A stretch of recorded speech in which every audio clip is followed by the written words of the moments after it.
এই যে আজকে আর কুচ্চা, আজকে এই যে কুচ্চাগুলো ধরছি, এই যে দেন, আজকে এই কুচ্চাগুলো ধরছি। আর যা এই যে দইরা এই যে বিক্রি করতেছি, দেন আর তো কয় কেজি পড়ছে।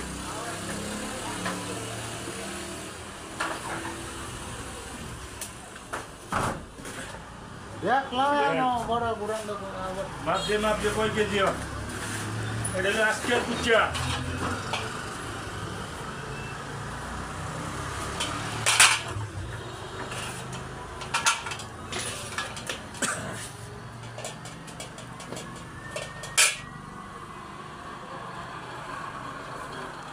আরো দে।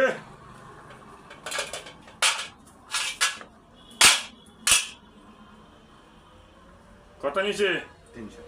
4 কেজি 300। আজকের কুচ্চা, এই যে আজকের কুচ্চা 4 কেজি 300 গ্রাম পেয়েছি। সবাই ভালো থাকবেন।